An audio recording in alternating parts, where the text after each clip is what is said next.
લઈ જા તારી ગંદી ઝૂંપડી અને નીકળી જા અહીંથી. જા ડુક્કરોની સાથે રહે, તું ગરીબ વૃદ્ધ સ્ત્રી. મારી પોતાની દીકરીએ આ શબ્દો મારા મોઢા પર ફેંક્યા. તેના પતિની મર્સિડીસની સામે ઊભી હું માત્ર મારા કપડાનો એક થેલો માંગી રહી હતી. તે થેલો પણ તેણે મારા પગ પર ફેંકી દીધો. તે દિવસે મને સમજાઈ ગયું કે મેં શું ખોયું અને શું મેળવ્યું. પણ જે હું જાણતી હતી તે કોઈને ખબર નહોતી.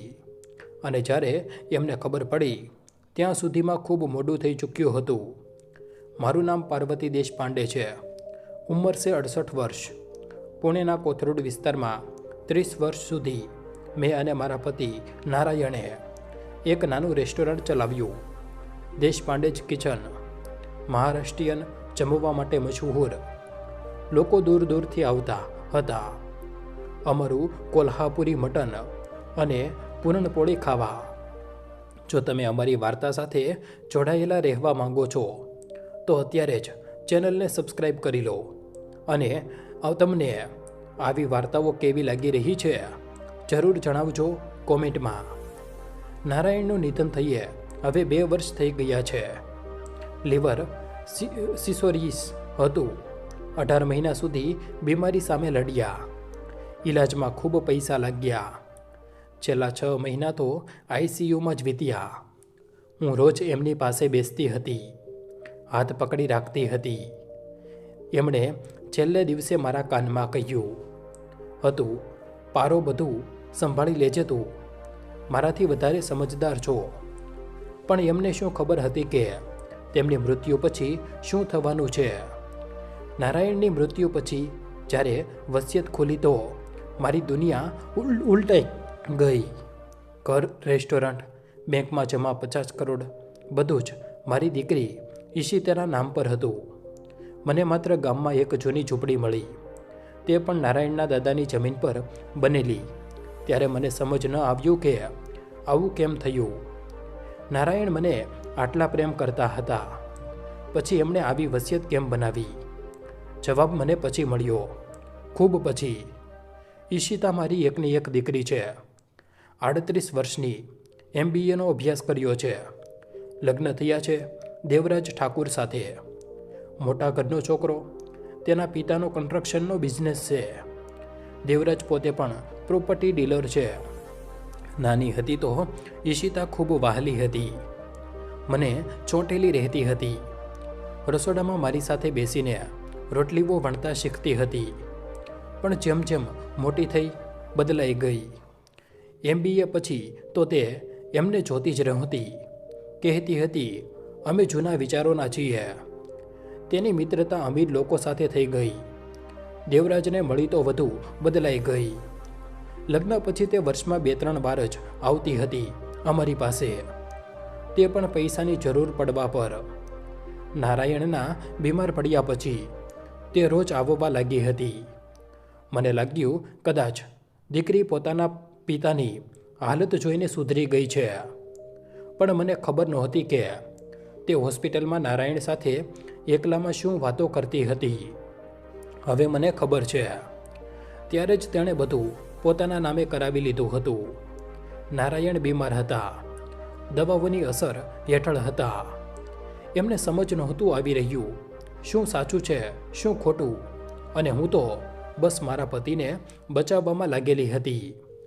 મને શું ખબર હતી કે મારી પોતાની દીકરી મારા પગ નીચેથી જમીન ખેંચી રહી છે. નારાયણની મૃત્યુના બીજા જ દિવસે બધું બદલાઈ ગયું. અંતિમ સંસ્કાર પછી જ્યારે અમે ઘરે પાછા ફર્યા તો ઈશિતાએ મને કહ્યું, માં, હવે આ ઘર મારું છે. પપ્પાએ વસિયતમાં બધું મારા નામે કરી દીધું છે. હું સંભાળીને દંગ રહી ગઈ. મેં કહ્યું, દીકરી, આ તું શું કહી રહી છો? આ ઘર તો અમારું છે. તેણે વકીલ બોલાવ્યા. વકીલે મને વસિયત બતાવી. સાચે જ બધું ઈશિતાના નામે હતું. નારાયણના હસ્તાક્ષર હતા કાગળો પર, પણ તે હસ્તાક્ષર ધ્રુજતા હતા. બીમારીમાં કવરમાં આવ્યા હતા. મેં ઈશિતાને પૂછ્યું, દીકરી, તે તારા પિતા પાસે આ ક્યારે કરાવ્યું? તે હસી. તે હાસ્ય મને આજે પણ યાદ છે, ઠંડુ હાસ્ય. તેણે કહ્યું, માં, પપ્પાએ પોતાની મરજીથી કર્યું છે. એમને ખબર હતી કે તું ઘરડી થઈ ગઈ છો, આટલી પ્રોપર્ટી તું સંભાળી નહીં શકે, એટલે બધું મને આપી દીધું. મેં કહ્યું, પણ દીકરી, હું ક્યાં રહીશ? આ તો મારું પણ ઘર છે. ઈશિતાએ કહ્યું, તને તો ગામમાં ઝૂંપડી મળી છે ને, ત્યાં જ ચાલી જા. મારા પગ નીચેથી જમીન ચરકી ગઈ. મેં કહ્યું, તે ઝૂંપડી દીકરી, ત્યાં તો પાણી પણ ઠીકથી નથી આવતું, વીજળી પણ નથી. દેવરાજે વચ્ચે કહ્યું, તો શું કરીએ અમે? પોતાના ઘરમાં તો અમે તમને નથી રાખી શકતા, અમને અમારી પ્રાઇવસી જોઈએ. તે દિવસે મને પહેલી વાર લાગ્યું કે મારી દીકરી મરી ચૂકી છે.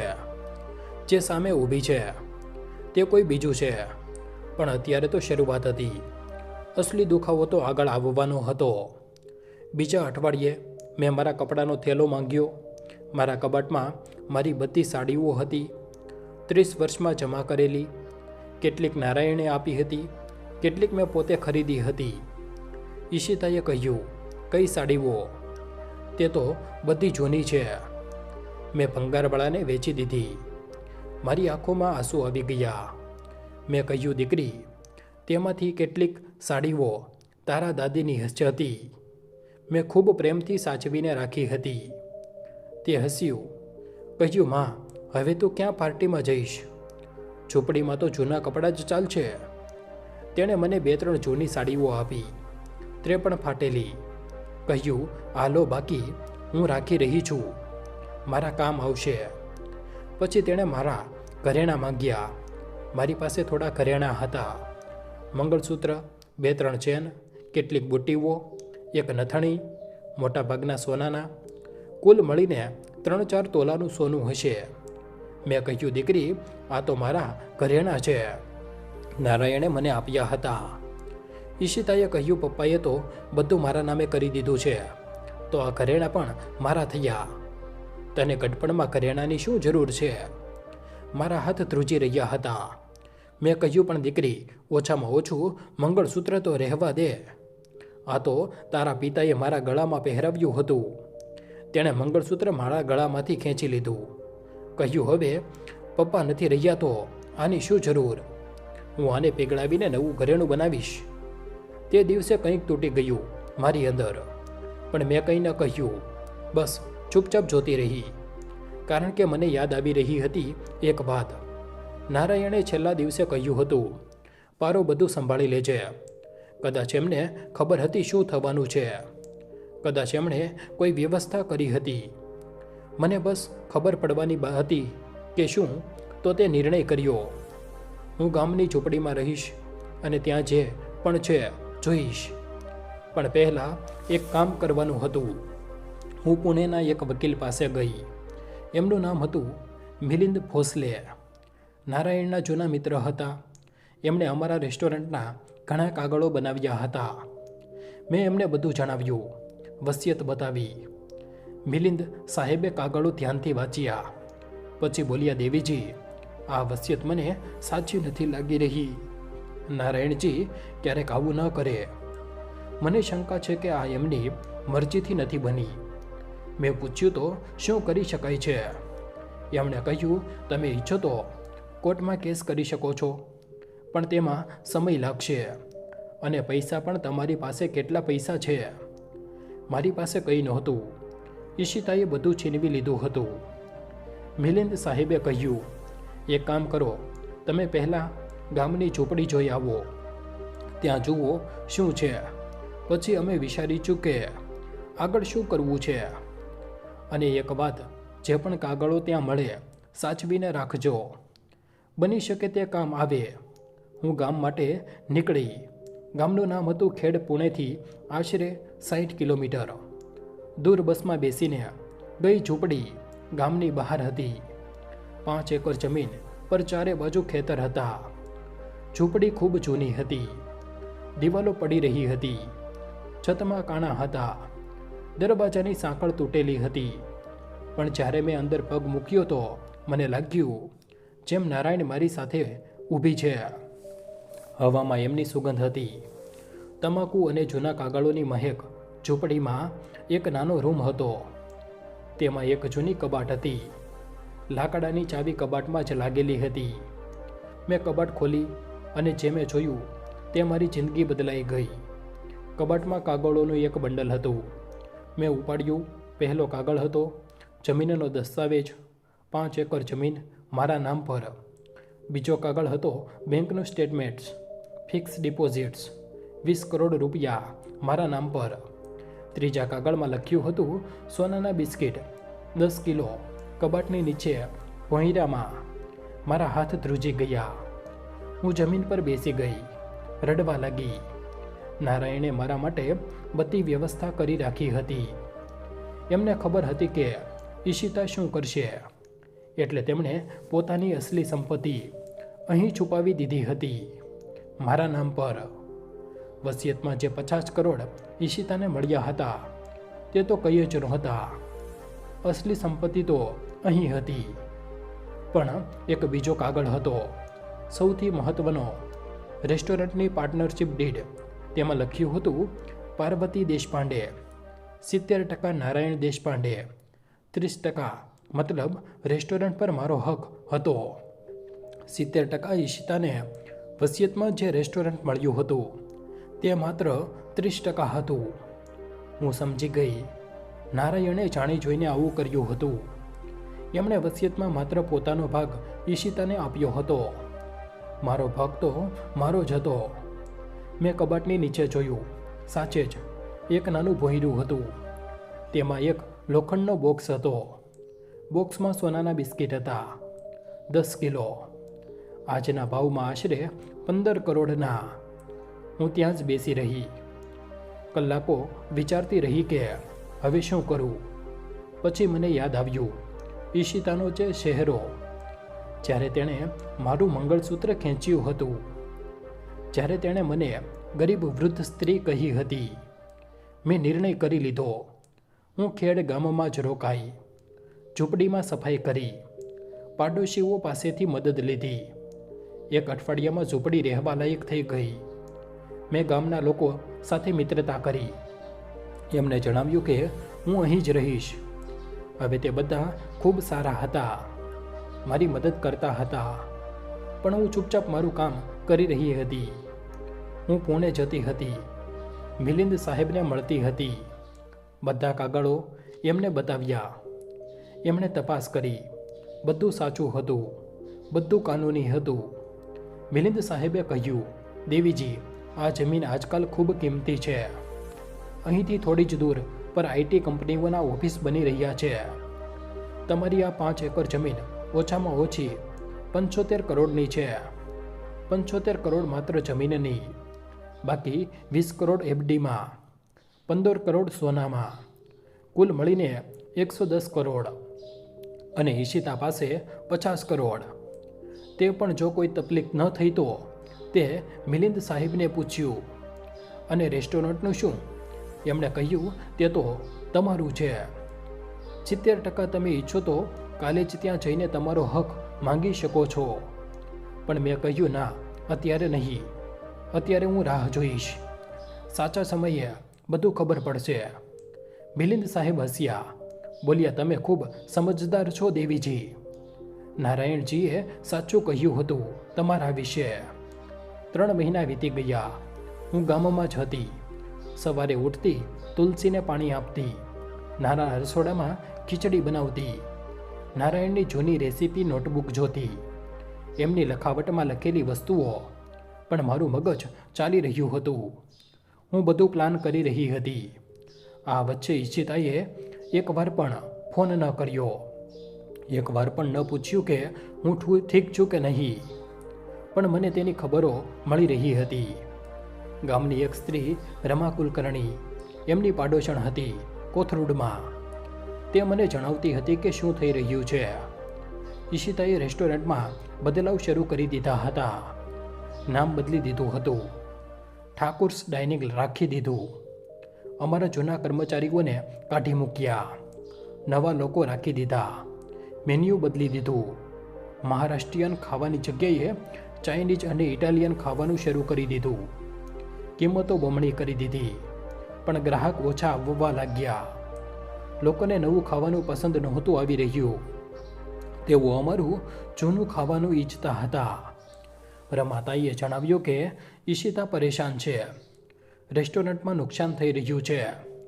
મહિનામાં 10-15 લાખનો ઘટાડો. હું સાંભળતી રહી ચૂપચાપ. પછી એક દિવસ રમાતાઈએ કહ્યું કે ઈશિતા ગામ આવવાની છે, મને મળવા નહીં, ઝૂંપડી વેચવા માટે. મેં પૂછ્યું શું? રમાતાઈએ કહ્યું હા. તેણે કોઈને જણાવ્યું કે તે ઝૂંપડી 10 લાખમાં વેચશે. તેને પૈસાની જરૂર છે. મારા હોઠ પર હાસ્ય આવ્યું. હવે સમય આવી ગયો હતો. બીજા અઠવાડિયે ઈશિતા આવી, દેવરાજ સાથે મર્સિડીઝમાં. ગામવાળાઓએ એમને જોયા. મોટી ગાડી, મોંઘા કપડાં. તેઓ સીધા ઝૂંપડી પર આવ્યા. હું બહાર બેઠી હતી. નાના એટલા ઓટલા પર ચા બનાવી રહી હતી. ઈશિતાએ મને જોઈ થોડી ચોંકી. કદાચ આશા નહોતી કે હું અહીં રહીશ. તેણે કહ્યું, માતું, અહીં શું કરી રહી છો? મેં શાંત અવાજમાં કહ્યું, રહી છું દીકરી. અને શું કરીશ? દેવરાજે કહ્યું, સારું છે, અમે તમારી સાથે વાત કરવા આવ્યા છીએ. આ ઝૂંપડી અમે વેચવા માંગીએ છીએ. મેં પૂછ્યું, વેચવા માંગો છો? કોના નામે છે આ ઝૂંપડી? ઈશિતાએ કહ્યું, પપ્પાના નામે હતી, હવે મારા નામે છે. વસિયતમાં બધું તો મને મળ્યું છે. મેં કહ્યું, સારું, તો તે કાગળો જોયા છે? દેવરાજે કહ્યું, હા જોયા છે. હવે જલ્દી કરો, અમને એક બિલ્ડર મળ્યો છે જે 10 લાખ આપવા તૈયાર છે. મેં ચાનો ઘૂંટ લીધો. પછી કહ્યું, 10 લાખ આટલા ઓછા? ઈશિતા હસી. કહ્યું, માં, આ તો ઝૂંપડી છે પડેલી. આના 10 લાખ પણ ખૂબ છે. મેં કહ્યું, પણ જમીનનું શું? 5 એકર જમીન છે અહીં. દેવરાજે કહ્યું, તે તો બેકાર જમીન છે. ખેતીની કોઈ કિંમત નથી. હું ઊભી થઈ અંદર ગઈ. કબાટમાંથી કાગળ કાઢ્યા, બહાર આવી. મેં ઈશિતાની સામે કાગળ રાખ્યા. કહ્યું, આ જુઓ, આ જમીનનો દસ્તાવેજ છે. કોના નામે છે? ઈશિતાએ કાગળ ઉપાડ્યો, વાંચ્યો. તેનો ચહેરો સફેદ થઈ ગયો. કાગળમાં લખ્યું હતું, પાર્વતી દેશપાંડે. દેવરાજે ઝપટીને કાગળ લીધો, વાંચ્યો, બોલ્યો, આ કેવી રીતે થઈ શકે છે? વસિયતમાં તો મેં કહ્યું, વસિયતમાં માત્ર તે વસ્તુઓ હતી જે નારાયણના નામે હતી. આ જમીન મારા નામે છે. શરૂઆતથી નારાયણના દાદાએ મને આપી હતી. લગ્નના સમયે આ ખોટું હતું, પણ એમને કેવી રીતે ખબર પડત? કાગળો તો અસલી હતા. નારાયણે પોતાની મૃત્યુ પહેલાં આ જમીન મારા નામે ટ્રાન્સફર કરી દીધી હતી, કાનૂની રીતે. ઈશિતાની આંખોમાં ગુસ્સો હતો. તેણે કહ્યું, તો શું? આ તો બેકાર જમીન છે, 10 લાખથી વધારેની નહીં. મેં એક બીજો કાગળ કાઢ્યો. કહ્યું, આ જુઓ, આ પ્રોપર્ટી વેલ્યુએશન રિપોર્ટ છે. સરકારી આ જમીનની કિંમત છે 75 કરોડ. શાંતિ છવાઈ ગઈ. ઈશિતાએ કાગળ છીનવ્યો, વાંચ્યો. તેના હાથ ધ્રુજી રહ્યા હતા. દેવરાજે કહ્યું, આ ન થઈ શકે. આટલી જમીન કિંમત? મેં કહ્યું, થઈ શકે છે. અહીંથી 5 કિલોમીટર દૂર આઈટી કંપનીઓના ઓફિસ બની રહ્યા છે. આ વિસ્તાર હવે ખૂબ મોંઘો થઈ ગયો છે. ઈશિતા બેસી ગઈ. તેનો ચહેરો જોવાલાયક હતો, જેમ કોઈએ થપ્પડ મારી હોય. પણ હું રોકાઈ નહીં. મેં ત્રીજો કાગળ કાઢ્યો. કહ્યું, અને આ જુઓ, બેંક સ્ટેટમેન્ટ્સ. મારા નામે 20 કરોડની એફડી છે. દેવરાજની આંખો ફાટી રહી ગઈ. તેણે કહ્યું, 20 કરોડ? મેં કહ્યું, હા. નારાયણે પોતાની જિંદગીભર મહેનત કરી પૈસા બચાવ્યા, મારા નામે એફડી કરાવી. બધું કાનૂની છે. ઈશિતાએ બૂમ પાડીને કહ્યું, આ ખોટું છે. પપ્પાએ ક્યારેય આવું ન કર્યું હોય. મેં શાંતિથી કહ્યું, ખોટું નથી દીકરી, સાચું છે. તું બેંકમાં જઈને પૂછી શકે છે. બધા કાગળો મારા વકીલ પાસે છે. દેવરાજે પૂછ્યું, વકીલ કોણ? વકીલ? મેં કહ્યું, મિલિંદ ભોસલે, તારા પિતાના મિત્ર. તે બધું જાણે છે. ઈશિતાની આંખોમાં આંસુ આવી ગયા, પણ તે ગુસ્સાના આંસુ હતા. તેણે કહ્યું, તમે અમને મૂર્ખ બનાવ્યા. તમે દેખાડો કર્યો કે તમે ગરીબ છો. મેં કહ્યું, મેં કોઈ દેખાડો નથી કર્યો. તમે મને ગરીબ સમજી લીધી. મેં તો કંઈ કહ્યું જ નથી. દેવરાજ ઊભો થયો, બોલ્યો, ચાલો ઈશિતા, અહીંથી જઈએ. અમે વકીલ સાથે વાત કરીશું. આ બધું ખોટું છે. મેં કહ્યું, થોભો, એક વાત હજી છે. મેં ચોથો કાગળ કાઢ્યો, રેસ્ટોરન્ટની પાર્ટનરશિપ ડીડ. મેં કહ્યું, આ જુઓ, રેસ્ટોરન્ટમાં મારી ભાગીદારી 70% છે. નારાયણની માત્ર 30% હતી. તને વસિયતમાં માત્ર 30% મળ્યું છે, બાકી 70% મારું છે. ઈશિતાનું મોઢું ખુલ્લું રહી ગયું. મેં આગળ કહ્યું, મતલબ તે રેસ્ટોરન્ટમાં જે પણ બદલાવ કર્યા છે તે ગેરકાનૂની છે. તે મારી રજા નથી લીધી. નામ બદલ્યું, મેન્યુ બદલ્યું, કર્મચારીઓને કાઢ્યા, બધું જ મારી રજા વગર. દેવરાજે કહ્યું, પણ અમને તો ખબર જ નહોતી. મેં કહ્યું, ખબર નહોતી કે જાણવાનો પ્રયત્ન ન કર્યો. તમે લોકોએ વિચાર્યું કે હું એક મૂર્ખ વૃદ્ધ સ્ત્રી છું. મને કંઈ નથી ખબર. મારું ઘર લઈ લીધું, ઘરેણાં લઈ લીધા, ઇજ્જત લઈ લીધી અને વિચાર્યું કે હું ચૂપચાપ સહન કરી લઈશ. મારી અવાજમાં પહેલીવાર ગુસ્સો હતો. ઈશિતાએ જોયું. તેને વિશ્વાસ નહોતો થઈ રહ્યો કે હું આવી રીતે બોલી રહી છું. મેં કહ્યું, પણ હું ભૂલી ગઈ એક વાત. મેં 30 વર્ષ સુધી રેસ્ટોરન્ટ ચલાવ્યું છે. હું બધું જાણું છું. બિઝનેસ, કાયદો, કાગળો, બધું જ તારા પિતાએ મને શીખવ્યું હતું અને એમણે મારા માટે બધી વ્યવસ્થા પણ કરી દીધી હતી. ઈશિતા રડવા લાગી, અસલી આંસુ. તેણે કહ્યું, માં, મને માફ કરી દે. મેં ભૂલ કરી. મેં કહ્યું, માફી? હવે માફી? જ્યારે તે મને ગરીબ વૃદ્ધ સ્ત્રી કહી હતી ત્યારે માફી ન માંગી. જ્યારે મારું મંગળસૂત્ર ખેંચ્યું હતું ત્યારે માફી ન માંગી. હવે કેમ? દેવરાજે કહ્યું, જુઓ, અમે સમાધાન કરી શકીએ છીએ. તમે જે ઈચ્છો તે લઈ લો. બસ રેસ્ટોરન્ટ અમને રહેવા દો. મેં કહ્યું, રેસ્ટોરન્ટ તો તે તો મારું છે. 70% હું ઈચ્છું તો કાલે જ તને બહાર કાઢી શકું છું. ઈશિતાએ કરગરતા કહ્યું, માં, પ્લીઝ, અમે ખૂબ પૈસા લગાવ્યા છે રેસ્ટોરન્ટમાં. મેં કહ્યું, પૈસા મારી રજા વગર તો તે મારી ભૂલ છે. ત્યારે જ મને એક બીજી વાત યાદ આવી. મેં પૂછ્યું, આમ તો તમારી પાસે અત્યારે કેટલા પૈસા છે? 50 કરોડ તો વસિયતમાં મળ્યા હતા. ઈશિતા અને દેવરાજે એકબીજાને જોયું. એમના ચહેરા પર ગભરાહટ હતી. મેં કહ્યું, શું થયું? ક્યાં ગયા 50 કરોડ? દેવરાજે ઘરેથી ધીરેથી કહ્યું, તે મેં કહ્યું, જણાવો. ઈશિતાએ રડતા રડતા કહ્યું, પાપાના કરજના હતા. બેંકનો બિઝનેસ, લોન 30 કરોડ, એક પ્રાઇવેટ લોન 15 કરોડ, બધું મળીને 45 કરોડ. બેંકે બધા પૈસા લઈ લીધા. અમારી પાસે માત્ર 5 કરોડ બચ્યા છે. હું હસી. નારાયણે મને જણાવ્યું હતું આ કરજો વિશે. એટલે જ એમણે અસલી પૈસા મારા નામે કરી દીધા હતા. કારણ કે વસિયતવાળા પૈસા તો કરજ ચૂકવવામાં જવાના જ હતા. મેં કહ્યું, તો તમારી પાસે માત્ર 5 કરોડ છે અને રેસ્ટોરન્ટમાં નુકસાન થઈ રહ્યું છે, મહિનામાં 10-15 લાખ. દેવરાજે પૂછ્યું, તમને કેવી રીતે ખબર? મેં કહ્યું, મને બધું ખબર છે. હું ઘરડી છું પણ આંધળી નથી. ઈશિતા પડી ગઈ મારા પગ પર, રડવા લાગી. બોલી, માં, પ્લીઝ, મને માફ કરી દે. મેં ભૂલ કરી. હું દેવરાજના ચક્કરમાં આવી ગઈ. તેણે મને ભરમાવી. બોલ્યો કે હવે પ્રોપર્ટી પોતાના નામે કરાવી લે. મેં તેને ધક્કો માર્યો.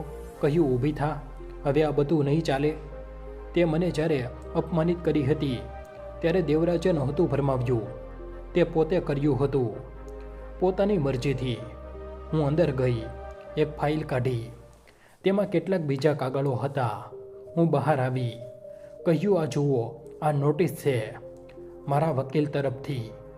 રેસ્ટોરન્ટમાંથી મને હટાવવા માટે અદાલતમાં કેસ દાખલ થઈ ચૂક્યો છે. આવતી સુનાવણી આવતા અઠવાડિયે છે. દેવરાજે કહ્યું, ના, તમે આવું ન કરી શકો. મેં કહ્યું, કરી શકું છું અને કરીશ. તમે લોકોએ મારી સાથે શું કર્યું છે તેમની કિંમત ચૂકવવી પડશે. ઈશિતાએ કહ્યું, પણ માં, હું તારી દીકરી છું. મેં કહ્યું, દીકરી? તે દીકરી જે મને ડુક્કરોની સાથે રહે, કહે કે દીકરી જે મારું મંગળસૂત્ર ખેંચી લે તે દીકરી જે મને એક ઝૂંપડીમાં મોકલી દે. ના ઈશિતા, તું મારી દીકરી નથી. મારી દીકરી મરી ચૂકી છે. મારી આંખોમાં આંસુ હતા, પણ અવાજમાં મક્કમતા હતી. મેં કહ્યું, હવે તમે બંને જાઓ અહીંથી. અને હા, એક વાત હજી, આ કે કોથરૂડવાળો ફ્લેટ છે તે પણ અસલમાં મારો છે. નારાયણે તે પોતે પણ મારા નામે ટ્રાન્સફર કરી દીધો હતો, પણ વસિયતમાં ભૂલથી ઈશિતાનું નામ આવી ગયું. હવે મેં અદાલતમાં કેસ કર્યો છે. તે ફ્લેટ પણ મને મળી જશે. આ ખોટું હતું. ફ્લેટ સાચે જ ઈશિતાના નામે હતો, પણ હું એમને ડરાવવા માંગતી હતી અને સફળ રહી. ઈશિતા શીખી, ના તે ફ્લેટ નહીં, તે તો અમારું ઘર છે. મેં કહ્યું હતું, હવે નથી. જેમાં ક્યારેય મારું ઘર હતું, પણ મેં મને કાઢી મૂકી. દેવરાજે ગુસ્સામાં કહ્યું, અમે લડીશું, અમે અદાલતમાં લડીશું. મેં કહ્યું, લડો. મારી પાસે દેશના સૌથી સારા વકીલ છે અને બધા પુરાવા છે. તમે હારશો. તે બંને ત્યાંથી ચાલ્યા ગયા મર્સિડીસમાં બેસીને. પણ હવે એમના ચહેરા પર તે અભિમાન નહોતું, માત્ર ડર હતો. હું ઓટલા પર બેસી રહી, ચા પીધી. સૂરજ ડૂબી રહ્યો હતો. ખેતરોમાં સોનેરી રોશની ફેલાઈ હતી. મને શાંતિ અનુભવ થઈ પહેલીવાર.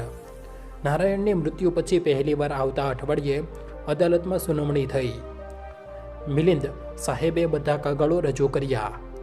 રેસ્ટોરન્ટની પાર્ટનરશિપ ડીડ, જમીનના કાગળો, બેંક સ્ટેટમેન્ટ્સ, બધું જ. જજે બધું જોયું. પછી કહ્યું કે રેસ્ટોરન્ટ પર પાર્વતી દેશપાંડેનો હક છે. ઈશિતાને 30 દિવસમાં રેસ્ટોરન્ટ છોડવું પડશે. ઈશિતા રોઈ પડી અદાલતમાં, પણ કોઈએ તેને ન સંભાળી. તે જ દિવસે એક બીજી ખબર આવી. દેવરાજના પિતાના બિઝનેસમાં છેતરપિંડીનો મામલો સામે આવ્યો. પોલીસે કેસ દાખલ કર્યો. દેવરાજને પણ પૂછપરછ માટે બોલાવવામાં આવ્યો. દેવરાજ ગભરાઈ ગયો. તેણે ઈશિતાને તલાક આપવાની ધમકી આપી. બોલ્યો કે બધી પરેશાની ઈશિતાના કારણે આવી છે.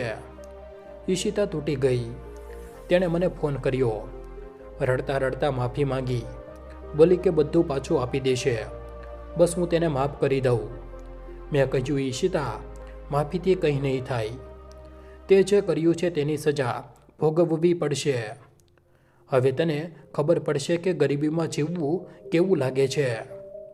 પછી મેં ફોન કાપી નાખ્યો. 3 મહિના પછી રેસ્ટોરન્ટ ફરીથી મારી પાસે આવી ગયું.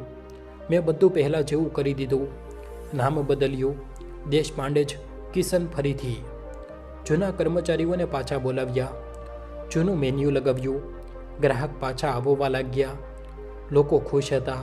કહેતા હતા, પાર્વતીતાએ સારું થયું, તમે પાછા આવ્યા. અમને તમારું જમવાનું ખૂબ યાદ આવતું હતું. રેસ્ટોરન્ટ ફરીથી ચાલી પડ્યું. સારું ચાલ્યું. મહિનામાં 30-40 લાખનો નફો થવા લાગ્યો. મેં ગામની જમીન વેચી દીધી 75 કરોડમાં એક બિલ્ડરને. તેણે ત્યાં એપાર્ટમેન્ટ બનાવ્યું, પ્લાન કર્યું. મેં તે પૈસા ઉપયોગ કર્યા. 2 બીજા રેસ્ટોરન્ટ ખોલ્યા, એક મુંબઈમાં, એક બેંગ્લોરમાં. દેશપાંડે જ કિશનની ચેન બની ગઈ. મેં કોથરૂડનો ફ્લેટ ન છીનવ્યો ઈશિતાથી. તે ખોટું હતું. હું માત્ર ડરાવવા માંગતી હતી, પણ ઈશિતાને પોતાની ભૂલનો અહેસાસ કરાવવો જરૂરી હતો. ઈશિતા અને દેવરાજની હાલત ખરાબ થઈ ગઈ હતી. દેવરાજના પિતાના બિઝનેસમાં તપાસ ચાલી રહી છે. એમના બેંક એકાઉન્ટ ફ્રીજ થઈ ગયા. ફ્લેટ વેચવો પડ્યો કરજ ચૂકવવા માટે.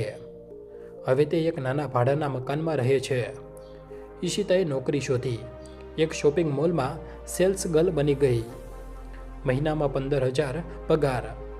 રમાતાઈએ જણાવ્યું કે ઈશિતા રોજ રડે છે. કહે છે કે તેણે ખૂબ મોટી ભૂલ કરી, પણ મેં તેને માફ ન કરી.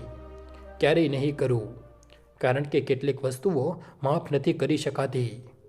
માનું અપમાન તેનાથી એક છે. આજે હું મારા નવા ઘરમાં બેઠી છું, પુણેમાં જ, એક સુંદર બંગલો, બગીચા સાથે. નારાયણની તસવીર દિવાલ પર લાગેલી છે. એમનું હાસ્ય જોઉં છું તો લાગે છે તે કહી રહ્યા છે, પારો, મેં કહ્યું હતું ને તું બધું સંભાળી લઈશ. હા નારાયણ, મેં બધું સંભાળી લીધું. હું પુણેમાં રહું છું. તમે ક્યાંથી છો? કોમેન્ટમાં જરૂર જણાવજો. કદાચ તમારા શહેરની પણ કોઈ વાર્તા સંભળાવી દઉં કોઈ દિવસ. રોજ સવારે હું પૂજા કરું છું. નારાયણની તસવીર સામે દીવો પ્રગટાવું છું. એમને ધન્યવાદ આપું છું. એમણે મારા માટે બધી વ્યવસ્થા કરી દીધી હતી. મને બસ સમજવાનું હતું અને મેં સમજી લીધું. આ વાર્તાથી મેં શીખ્યું કે ક્યારેય કોઈને નબળા ન સમજો, ખાસ કરીને વડીલોને.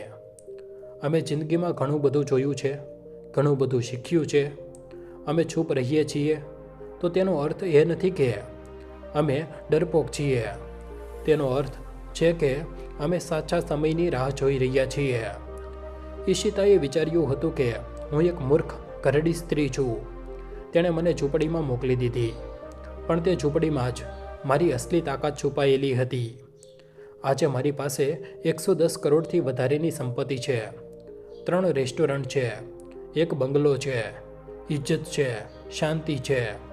પણ ઈશિતા પાસે માત્ર પસ્તાવો છે અને એક નાની નોકરી. શું આ સજા કાપી છે ના? પણ આ શરૂઆત છે. હું ક્યારેક વિચારું છું કે શું મેં સાચું કર્યું? શું મારે ઈશિતાને માફ કરી દેવી જોઈતી હતી? આખરે તે મારી દીકરી છે. પણ પછી મને યાદ આવે છે તે દિવસ જ્યારે તેણે મારું મંગળસૂત્ર ખેંચ્યું હતું, જ્યારે તેણે મને ડુક્કરોની સાથે રહે કહ્યું હતું, જ્યારે તેણે મને એક ઘરડી બેકાર સ્ત્રી સમજી હતી. ના, મેં સાચું કર્યું. મા બાપ પોતાના બાળકો માટે બધું જ કરે છે. અમે અમારી જિંદગી એમના માટે લગાવી દઈએ છીએ અને જ્યારે અમે ઘરડા હોઈએ છીએ તો એમને બસ થોડો પ્રેમ જોઈએ, થોડી ઇજ્જત જોઈએ. પણ જો બાળકો તે પણ ન આપી શકે તો એમને પાઠ શીખવવો જોઈએ. આજે જ્યારે પણ હું મારા રેસ્ટોરન્ટમાં જાઉં છું, લોકો મને જોઈને ઊભા થઈ જાય છે, સન્માનથી નમસ્તે કરે છે, કહે છે, પાર્વતીતાઈ, તમે ખૂબ મોટું કામ કર્યું છે. હું હસું છું, કહું છું બસ ભગવાનની કૃપા છે. પણ અંદરથી હું જાણું છું આ ભગવાનની કૃપા નથી, આ મારી મહેનતનું ફળ છે, નારાયણની સમજદારીનું પરિણામ છે અને ઈશિતાની ના સમજની સજા છે. જિંદગીમાં દરેક વસ્તુનો હિસાબ હોય છે. આજે નહીં તો કાલે કર્મનું ફળ મળે જ છે. ઈશિતાને મળી ગયું, પણ મને પણ. હું આજે ખુશ છું, શાંતિથી છું, મારી મહેનતની કમાણીથી જીવી રહી છું, કોઈ પર નિર્ભર નથી અને આજ સૌથી મોટી જીત છે. જો તમને આ વાર્તા પસંદ આવી હોય તો પ્લીઝ ચેનલને સબસ્ક્રાઈબ કરો અને ઘંટી આઇકોનને દબાવો, જેથી તમને અમારી નવી વાર્તાઓ મળતી રહે. અને કોમેન્ટમાં જણાવો કે તમને આ વાર્તા કેવી લાગી.